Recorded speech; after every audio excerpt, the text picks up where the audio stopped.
Welcome to your deep dive. Today, we're exploring something really fundamental to our experience, something we live with every second, but, well, rarely dissect. Yeah. Body awareness.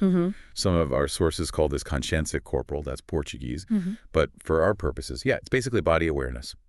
We've gathered quite a rich collection of material for you, spanning scientific studies right through to philosophical reflections. And what's immediately striking, I think, in these sources is this kind of double life our bodies have. Right. I mean, on one hand, they are undeniably physical objects, out there in the world. Anyone can see them. Yeah. But then there's this deeply personal, internal thing. This experience of having a body, a feeling that's uniquely yours. Exactly. And that tension, between the objective and the subjective, that's really at the heart of so many of the questions we'll be getting into today. Totally. So your mission for this deep dive really is to get a clear understanding of this whole intricate world of how we experience our own bodies. We're aiming for those, aha moments as we explore the different facets of body awareness, all while keeping things hopefully clear and engaging. Think of it as a shortcut. Yeah, exactly. Your shortcut to getting well-informed on a really fascinating topic. Okay, let's unpack this. Maybe start with something that seems obvious. Touch. Well, what's fascinating about touch right off the bat is how surprisingly difficult it is to actually pin down a precise definition. Really? Yeah, you might instinctively think, okay, skin making contact, simple. But the text brings up some interesting points. Like, what about creatures that don't have skin? Like, we think of it. They still interact physically, right? Tactilely. Okay. And even for us, is skin the only way? What about, say, the sensation of your tongue against the roof of your mouth? Or even that feeling in your stomach when it's full? Huh. I never thought of that as touch, but Yeah. Yeah. It all seems to involve a sense of contact, doesn't it? So the challenge in defining touch kind of reveals that it's less about one specific organ, like the skin, and maybe more about the fundamental act of physical interaction, gathering information at a boundary. It's funny, you don't question it until someone puts it that way. I mean, Aristotle had his neat categories for the senses site with colors, hearing sounds. Right. But touch just doesn't fit neatly in that box, does it? Yeah. You can feel size and shape through touch, sure, but so can our eyes. Exactly. And the idea of pressure being the, quote, proper object of touch is interesting, but, well, the sources make it clear that's still very much up for debate. Okay. And this definitional challenge then leads us to think about different ways to categorize touch. Like the distinction between haptic or active touch, that's when you're actively exploring something, say with your hands. Right, feeling a texture. Yeah. And passive touch, like just the feeling of your socks on your feet right now, that distinction is really key. And while it's not a perfect one-to-one mapping, it does loosely connect to kinesthesia and proprioception, which we'll get to soon. Okay. But it highlights that touch isn't just about passively receiving data. Often, it involves actively seeking it out. And speaking of active and passive, our sources talk about these really intriguing tactile illusions like the cutaneous rabbit and the rubber hand illusion. Oh, yeah, those are wild. They're not just quirky things, right? They actually give us deep insights into how our sense of touch works. Like, take the rubber hand illusion. If you see a rubber hand being stroked while your own hand, hidden from view, is stroked in exactly the same way, And same. you can get this powerful sensation that the rubber hand is actually part of your body. It's uncanny. And the key insight there, I think, is that our sense of body ownership isn't just based on touch. It's heavily influenced by what we see. Right, vision plays a huge role. Which is fascinating because it underscores the multisensory nature of touch. The rubber hand illusion really shows how visual input can, well, override or at least significantly alter our tactile feelings. Yeah. And that's precisely why studying touch without vision is so important. Yeah. People born blind or even sighted people who are blindfolded, they give us this unique window into the, let's say, pure experience of touch. Makes sense. And this also circles back to Molyneux's famous question. Oh, right. The one about if someone blind from birth suddenly gains sight. Exactly. Could they immediately recognize objects by sight that they previously only knew by touch, like a cube versus a sphere? Yeah. It really makes you think about how our different senses represent the world and, the intricate links between them. Absolutely. And our material also touches on the cold and warm aspects of touch. Cold and warm, meaning? So the information gathering side, that's the cold aspect, like figuring out texture or shape. Okay. Versus the emotional effect of the warm aspect. Like pleasantness or unpleasantness. Precisely. It's easy to think of touch as just data collection, but there's this whole other dimension, a comforting hug versus, say, a sharp prick. Right. Big difference. And it's interesting how specialized nerve fibers, these TC efferents, seem particularly tuned to those pleasurable sensations. It really underscores the social, even the aesthetic dimensions of touch. Social and aesthetic. Interesting. So if we connect this to the bigger picture, touch is truly multifaceted. It gives us info about the external world, smoothness of glass, texture of bark, but it also constantly updates us about our own bodies, where our limbs are touching, the pressure of our weight on a chair right now. Yeah, it's constant. It's this continuous two-way flow of information that makes it so fundamental. Okay, maybe now we can shift focus inward a bit. Explore proprioception, kinesthesia, and the vestibular sense. Okay, sounds good. So proprioception, Sherrington's original definition was the body itself acting as a stimulus for its own receptors. Pretty elegant. It is, isn't it? But our sources point out there's, well, a bit of ambiguity. There's a broad definition where it's almost used interchangeably with kinesthesia, just the general sense of where your body is and how it's moving. Right. And then there's a narrower one where proprioception specifically refers to the sense of body position, like static posture. Okay. And kinesthesia refers specifically to the sense of movement. Got it. Position versus movement. Though they usually happen together, obviously. Right. But what's fascinating here is that even within these seemingly straightforward definitions, philosophical questions start popping up. Like what? Well, for example, the idea that we might, in some subtle way, be able to sense or proprioception someone else's movements. That's pretty intriguing. Whoa, really? How would that work? Well, it opens up discussions about empathy, understanding others' actions. Yeah. It's speculative, but interesting. Okay. And when you think about people who lack proprioception, those who experience what's sometimes called body blindness. Yeah, we mentioned that briefly. It really highlights how crucial this sense is for our feeling of being a unified, self-aware agent. It makes you wonder how disorienting it must be to lack the constant internal feedback. It really does. Yeah. You take it completely for granted. Our sources also mention proprioception is believed to be essential for our body schema. That internal map. That map we have of our body that lets us move and interact so, well, seamlessly, usually. Right.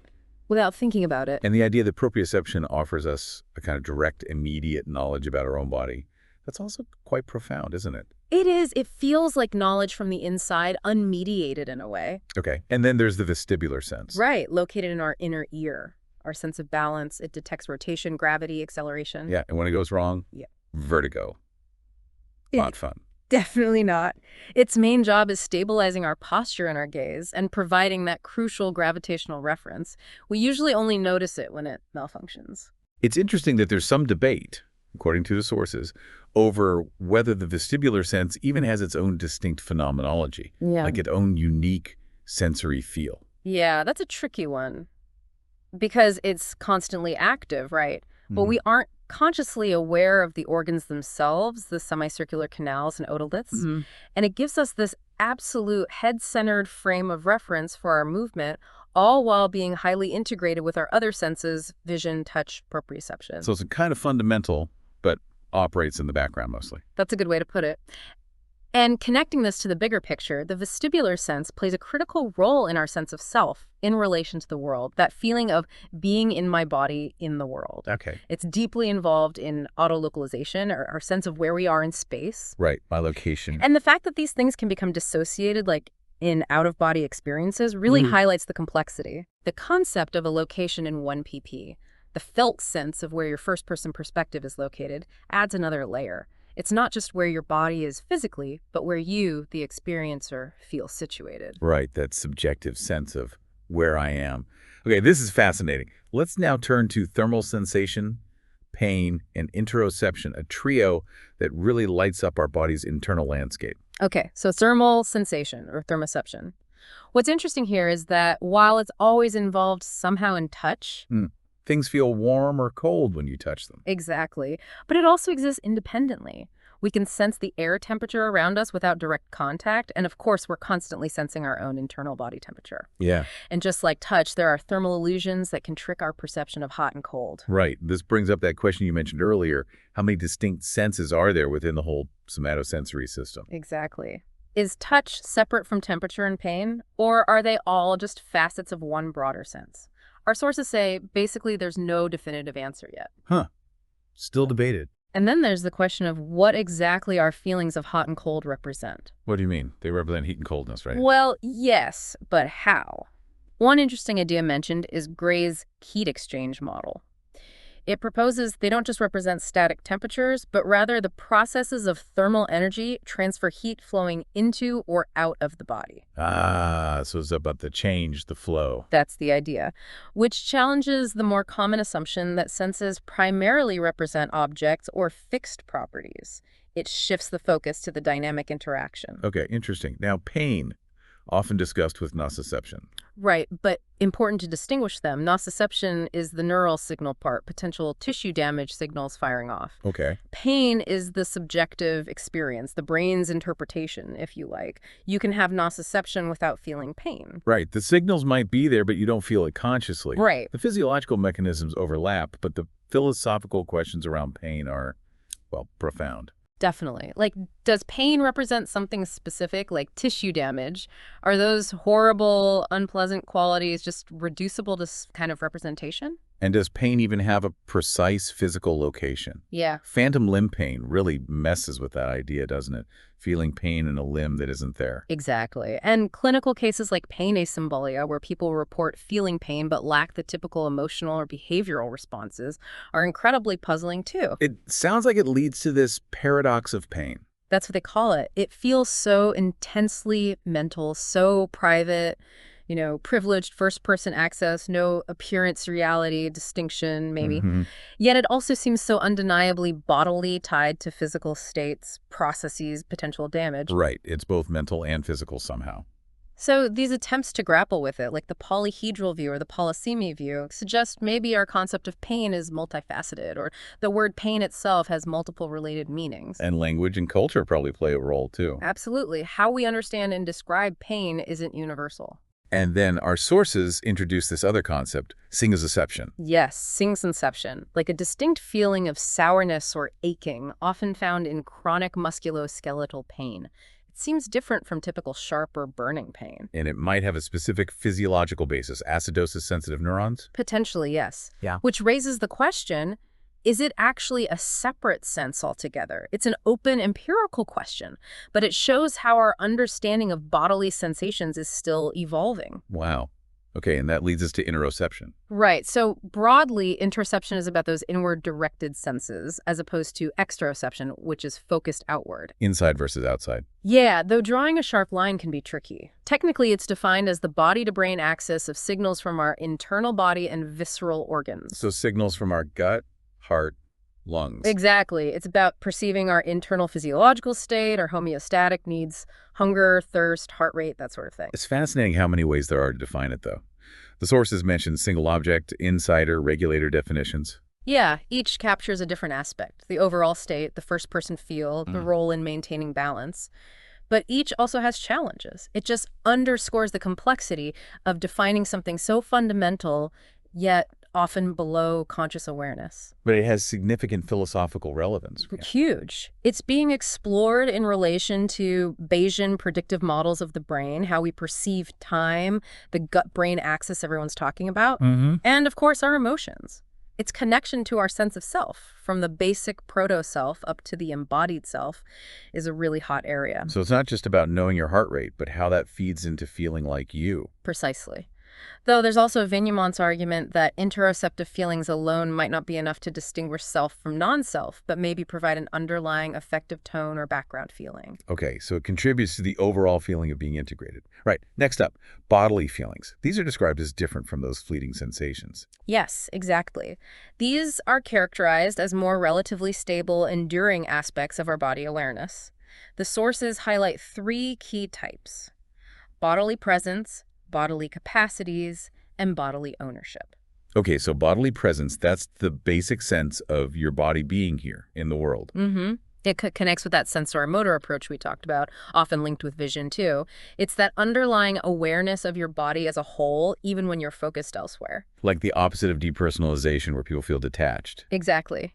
And the sources note that feeling of absence, depersonalization, is sometimes even classified as a kind of sensory problem. Interesting. Okay, then bodily capacities. That's our sense of what we are able or unable to do with our bodies. How is that different from the sense of agency? Good question. Sense of agency is more about feeling like you're the one causing a specific action right now.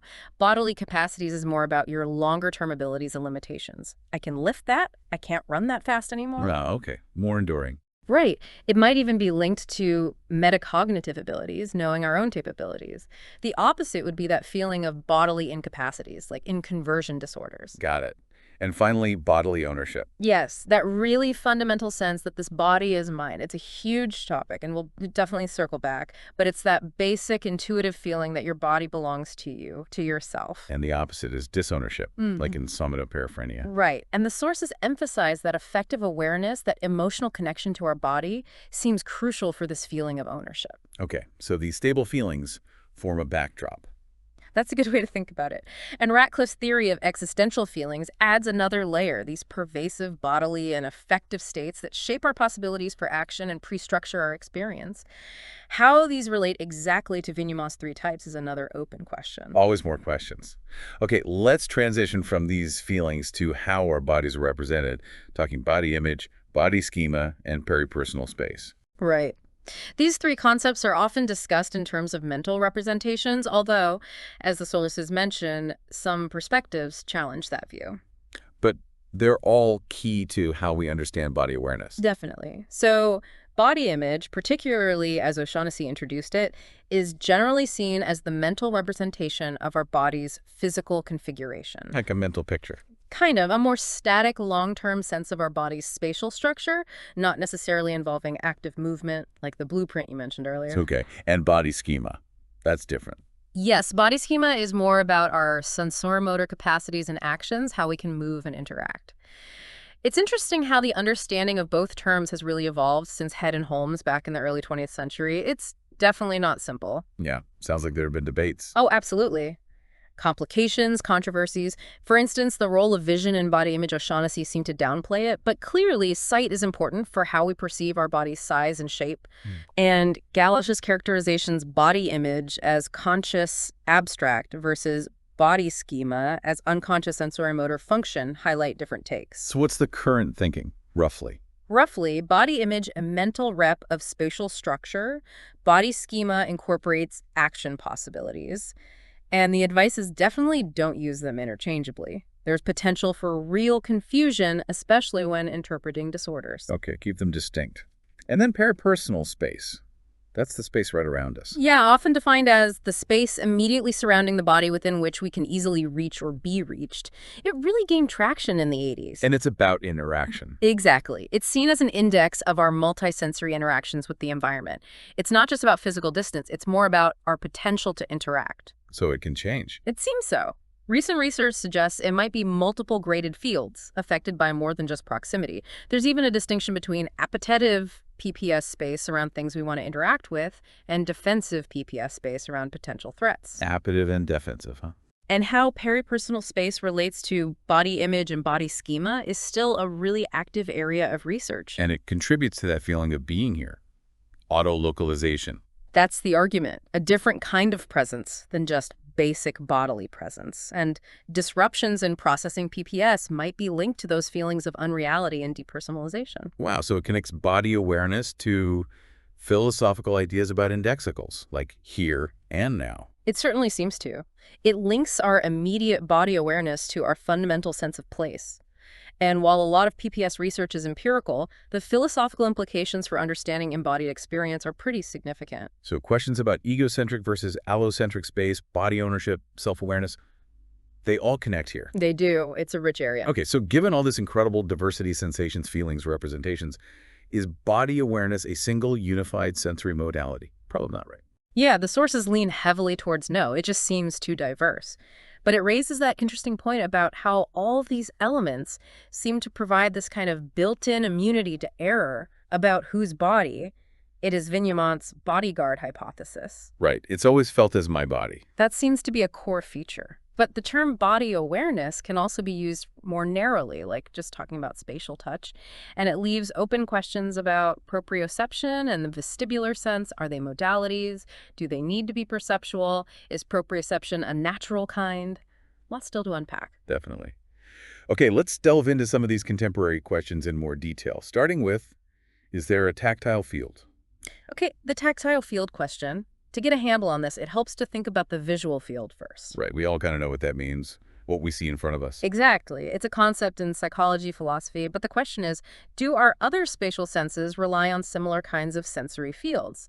Specifically, does our sense of spatial touch depend on a tactile field, or maybe multiple tactile field? Has this been challenged? Oh, yes. Strawson questioned what we'd even mean by a tactile field.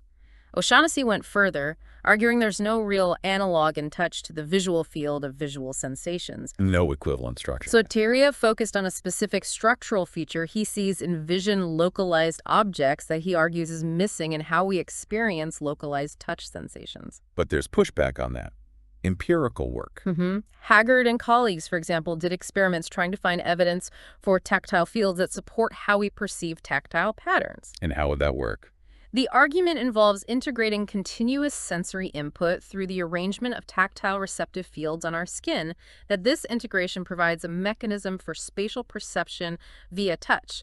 Interestingly, they didn't find similar evidence for structured fields in thermal perception or nociception. So maybe for touch, but not heat or pain. That seems to be the suggestion from that line of research, but even if there isn't one single unified tactile field like the visual one, touch undeniably has spatial aspects. Like feeling the space between 2 points on your skin. Exactly, and the spatial arrangement of receptive fields itself.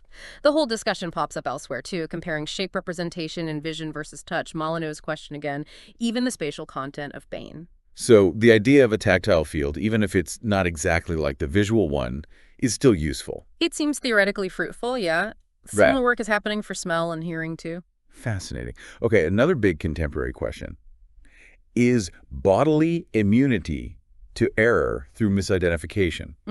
Bodily IEM actually valid? That's a mouthful. It is. Let's just stick with bodily IEM. So IEM, the general idea from Shoemaker, tracing back to Wittgenstein, is about mental states. Right. Like, I have a headache. You can't really be wrong about who has it. Exactly. You might be wrong about what it is, but not whose it is. The question is, does the same immunity apply to our bodily states?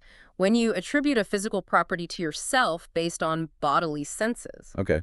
Like the power pose example in the sources. Perfect example. If I see someone in a power pose, I could be wrong about whether that person is me. But if I judge whether I am in a power pose based on my proprioceptive sense, my feeling of my posture, then you can't be wrong about who is in the pose. That's the argument for bodily IEM. But Vignemont makes this useful distinction: internal versus external bodily IEM. Okay, internal first. Internal bodily IEM is the more common idea. Our internal senses, proprioception, interoception, give such direct privileged access that we can't misattribute states based on them. Seems plausible. But then you get these challenging counterexamples. False negatives, like in somatoparaphrenia, where patients don't attribute their own body parts or properties to themselves. Like patient FB saying her hand was her niece's. Exactly. And false positives, like the rubber hand illusion, where people do attribute properties of an external object, the rubber hand, to their own body. Those cases are definitely mind-bending. FB could feel touch on her hand, but insisted it wasn't hers. That really shakes the idea of a guaranteed link. It does. And the rubber hand illusion raises questions. Are people genuinely identifying the rubber hand as theirs, or is it more a feeling of connection or a belief? And Vignemont's response, mentioned in the sources, is that IEM might only hold if the judgment is based on the correct grounds.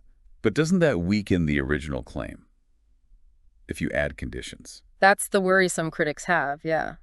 It risks making the thesis less powerful. And then there's the embodied hand illusion, where even people without somatoparaphrenia can feel movement in their hand when seeing another congruent hand move. It really complicates things. Shows the importance of real clinical and experimental examples, not just thought experiments. Absolutely. Okay, what about external bodily IEM? That sounds even weirder. Information from outside being immune to error about me. It does seem counterintuitive because external info usually feels fallible, right? Needs identification. Yeah. But Gibson had this idea of propriosensitive perceptual systems providing self-specifying information. Self-specifying. Meaning that information inherently points to the self, like seeing yourself move via optic flow, how the visual world streams past. Gibson argued that inherently tells you about your movement. Ah, okay. The pattern of flow specifies self-motion. That's the idea. Evans and Kassam also argued that self-locating judgments based on our egocentric frame of reference carry self-specifying info. Certain perceptions inherently tell us about ourselves without a separate step of saying, oh, that's me. But the sources make a crucial distinction here. Self-specificity isn't the same as self-reference. Exactly. Getting info about yourself doesn't automatically mean you're aware of that body as your own. Which leads us back to body ownership, that feeling of mindness, which seems separate from the IEM debate. Relatively independent, yes. Philosophers disagree strongly on how to model body ownership, what that feeling actually is. And there are different theories. Lots. Deflationary views, reducible to spatial congruency and judgments. Cognitive views, requires thinking of it as mine. Agentive views, linked to body schema or agency. Affective views, a specific emotional quality. Wow. And each has problems. Like, the rubber hand illusion seems tricky for agentive views. You feel ownership without agency over the rubber hand's movements. It's a really intricate puzzle. It definitely is. Okay, so how might body ownership relate to mental ownership? The feeling that my thoughts and experiences are mine. Somatoparaphrenia seems key here again. Yes, patient FB is incredibly illuminating. She wasn't just confused about owning her hand, body ownership, but also about owning the tactile sensations in that hand, mental ownership. Ah, so it blurred both lines. Exactly. It connects directly to Evans's distinction between bodily and mental self-attribution and links back to Shoemaker's original ideas about IEM, which were primarily about mental states. So how does FB's case challenge IEM for mental ownership? If she's wrong about owning her own sensations, doesn't that undermine the idea of privileged access to mental states? It certainly raises profound questions. The sources analyze how her case stacks up against the original Wittgenstein-Shoemaker formulations. Depending on the precise interpretation of IEM, her experiences might or might not be a direct counterexample. It's subtle. Okay, and the direct relationship between bodily and mental ownership generally, do they normally go together? In typical cases, absolutely. We correctly attribute both our body parts and our sensations to ourselves. But in cases like FB's, both seem impaired. Right. And the really intriguing question is whether you can have a double dissociation. That's the open empirical question. Could someone have correct body ownership, but faulty mental ownership? Or faulty body ownership, but correct mental ownership? Like the I feel your pain idea hints at the first, maybe. But these are really tough questions for research and philosophy. Definitely food for thought. Okay, next question seems almost obvious at first. Must body awareness be bodily self-awareness? That's the gut feeling, isn't it? Proprioception, pain they feel inherently about my own body from the inside. And often in research, the terms aren't sharply distinguished. But in philosophy, bodily self-awareness can mean something more specific. Yeah, something more demanding, like being aware of this body as mine, or aware of this bodily self as the subject of experience, or aware of oneself as a bodily presence in the world. So it's not just sensing the body, but that extra layer of self-attribution. This is me. Exactly. The sources bring in Kassam's objectivity argument. His idea is that objective experience of the world requires a prior awareness of oneself as the subject of that experience, and as a physical object in that world, the materialist conception. Okay, but what does aware of oneself as subject really mean here? Good question. You could be aware of your physical body just as an animal or a thing, like seeing your reflection without recognizing it's you. That wouldn't count as self-awareness in the stronger sense. Right. So applying it to the body, even if proprioception gives you limb location, without that sense of mind, it might not qualify as full bodily self-awareness in Kassam's view. The missing eye problem from Joel Smith seems relevant here too. Very much so. Smith argues that in true bodily self-awareness, we're aware of our body not just as a body, but fundamentally as our body, constitutive of ourself. And his argument involves imagination. Yeah, two claims. One, sensory imagining is imagining experiencing that thing. And two, imagining being another person isn't imagining something about oneself. Okay, so how does that work? He argues, if you imagine being Napoleon feeling pain, that imagined experience doesn't necessarily contain me as the subject in any explicit way. So simply imagining pain isn't inherently first personal. But the sources critique this in relation to Kassam. Right. Pointing out Kassam doesn't necessarily require getting the specific who, right? Just a general awareness of a mind associated with the body. Okay, like the pronoun I being token reflexive. It refers to whoever says it, regardless of their specific identity. Exactly. The identity of the subject is maybe a further question. This connects to Williams's thought experiments on torture and personal identity too, how self persists. The upshot seems to be you don't have absolute authority over the content of your imagination. Interesting. And Smith's later view became more sympathetic to the bodily self idea. It seems so. His later formulations suggest that if bodily sensations are felt both as properties of the lived body and as properties of oneself, then it's awareness of the body as oneself. But philosophers still disagree, and empirical work can't quite settle it. That appears to be the situation. These questions about the nature of self-awareness are deeply philosophical. Really highlights the intertwining of body and self. Okay. What can we learn from body blindness, real or imagined? Well, real-world cases of partial body blindness, like Cole's patient who lost touch and proprioception below the neck. Yeah, you mentioned him. Retained vision, though. Right. His case vividly shows how absolutely crucial proprioception and touch are for just everyday life. The immense effort needed to coordinate movements without that constant feedback is staggering. Yeah, it makes you appreciate those senses. And the imagined case, total body blindness. That's Achilles' thought experiment, a subject with no body awareness at all, but who can still perceive the world through other senses. And this challenges Kassam. Directly. It suggests objective experience might be possible without bodily self-awareness, disembodied perception, basically. What exactly does Akula imagine? No bodily sensations identified with a perceived body, and no perceived body identified as one's own. If that's coherent, it suggests body awareness, while crucial normally, might not be strictly necessary for basic cognition or perceiving an external world. But then the sources bring in a real-life counterpoint, depersonalization disorder. DPDD. Exactly. People with DPD describe profound feelings of unreality, detachment from their bodies like a mind floating in space. But they can still think and perceive objects. Generally, yes. They retain cognitive abilities and object perception, but seem to lack that fundamental body awareness they feel disembodied. So if that's accurate, they could be real-life counterexamples to Kassam. Basic perception without awareness of self as a physical object. That's the argument. It suggests that while body awareness is incredibly important practically, its absolute necessity for basic cognition and objective experience is debatable. Of course, there are potential counter-arguments, but it's a strong challenge. Kassam's later work explores these complexities further. It really forces you to reconsider what's fundamental. Okay, let's get into some phenomenological insights. The body as both subjective object and objective subject. This is a really central idea in phenomenology. How can the body be both the object we experience and the subject having the experiences? Yeah, seems paradoxical. But the argument is that it's precisely through body awareness that we grasp our body in both ways. Okay, unpack that. Subjective object. In Husserl's terms, that's the specific object, our body, that sustains all our subjective states, our consciousness. Okay, an objective subject. That's the subject of experience, us, situated and acting within the objective world.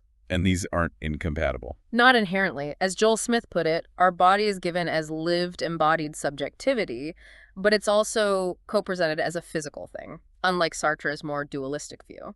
Okay, let's explore these two notions of the body more. This connects to Merleau-Ponty and Husserl. Yes. And the general consensus in that tradition is that we're never directly aware of ourselves as purely physical objects like tables or chairs. All right.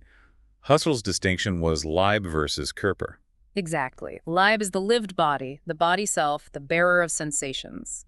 Körper is the body as mere physical matter, studied objectively. And Merleau-Ponty had a similar distinction. Phenomenalized body versus objective body. Phenomenal body is the body as we experience it directly. Objective body is muscles, bones, nerves, anatomy. The debate is whether they're different things or different perspectives on the same thing. The sources lean towards perspectives for simplicity. So we can see our body in two ways, phenomenal and objective. But from first person, only phenomenal. That's the core idea from Merleau-Ponty. He said, the body is no longer one among external objects. In pre-reflective awareness, it's the phenomenal self. The lived body isn't just another object out there, it's fundamental to our awareness of objects anchored in practical engagement. Like patient Schneider, who could describe but not point. A key example, yeah. Illustrates the dissociation. Vigneault explains the lived body isn't perceived from multiple perspectives like other objects. It's the ground for perception, tied to action. But there's an alternative interpretation. Lived body as the place of bodily sensation. Yes, echoing Merleau-Ponty's sensible sentient. This contrasts a bit with Kassam's view of the physical body. While Schneider's case shows lived body a objective body, it doesn't prove we can never be aware of ourselves as an objective body. Right. Merleau-Ponty called the body a two-leaf being. Exactly. Both a thing and that which cease dishes. Double belonging to object and subject orders. Our subjective objective-subject idea tries to capture this, and Husserl's idea of spatial externality plus subjective internality. This seems to resonate with the sensor and motor approach in analytic philosophy, like Noe, as opposed to the representational approach. It does. The representational approach posits internal reps like body schemage to explain phantom limbs, spatial organization, movement. But the sensor and motor view might object that our awareness is fundamentally of our active engagement, not a static objective body. Neurophenomenology tries to bridge these perspectives. The phantom limb case seems strong for representationalism, though, right? Pain represented in a schema of the missing limb. It's a classic argument. It might seem to imply awareness is only of the schema. Reid had a similar idea way back. Body awareness results from purely subjective states. But the sources challenge that inference. Yes. Proposing we can be aware of the objective body through the steamage. They function as modes of presentation. Because we can be aware of our body objectively, like in a mirror. Exactly. So while phenomenology and representations are important, the conclusion seems to be awareness is of the physical body, but not just as a mere object. It's aware of it as a subjective object, sustaining subjective states, and an objective object, persisting unperceived. Echoing Martin on sensation. That's a really helpful, nuanced way to put it. Okay, final question for this section. Is body awareness always a form of perception? These phenomenological discussions naturally flow into that analytic debate. Is body awareness perceptual? Vignemont's definition of bodily presence, body perceived as object among others, immediately flags the controversy, given different criteria for perception. McGinn argued bodily sensations lack intentional objects like perceptions.